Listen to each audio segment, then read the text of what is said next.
શું તમે પણ લોન લેવાનું વિચારી રહ્યા છો? જો હા, તો તમારા માટે એક ખૂબ જ મોટા અને આનંદના સમાચાર છે. અત્યાર સુધી તમારો સિબિલ સ્કોર અપડેટ થવામાં મહિનાઓ નીકળી જતા હતા, પણ હવે સિસ્ટમમાં એક ઐતિહાસિક ફેરફાર થવા જઈ રહ્યો છે.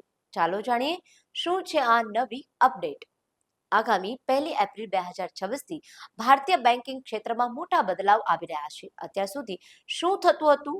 બેંકો મહિનામાં માત્ર એક જ વાર ક્રેડિટ બ્યુરોને તમારો ડેટા મોકલતી હતી. પરિણામે જો તમે લોનનો હપ્તો સમયસર ભરો તો પણ તેની અસર તમારા સ્કોર પર દેખાતા લાંબો સમય લાગતો હતો. પરંતુ હવે નવી વ્યવસ્થા મુજબ આ પ્રક્રિયા દર 7 દિવસે પૂર્ણ કરવામાં આવશે. હવે દર મહિનાની 7મી, 14મી, 21મી અને 28મી તારીખે તમારો ક્રેડિટ પ્રોફાઇલ ડેટા અપડેટ થશે. આનાથી સામાન્ય માણસને કયા 3 મહત્વના ફાયદા થશે તે પણ આપણે જોઈએ. તમે લોન ચૂકવો કે ક્રેડિટ કાર્ડનું બિલ ભરો, તેનો સુધારો હવે અઠવાડિયામાં જ દેખાશે. જો તમારો સ્કોર સુધરશે તો તમને નવી લોન લેવામાં મહિનાઓની રાહ જોવી નહીં પડે. બેન્કિંગ વ્યવહારો વધુ સચોટ અને પારદર્શક બનશે. ટૂંકમાં કહીએ તો હવે તમારો ક્રેડિટ સ્કોર તમારી આર્થિક શિસ્તની સાથે કદમ મિલાવીને ચાલશે.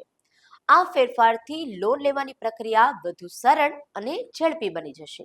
આ મહત્વપૂર્ણ માહિતી તમારા મિત્રો અને પરિવાર સાથે શેર કરો, જેથી તેઓ પણ આ નવા નિયમથી વાકેફ થાય.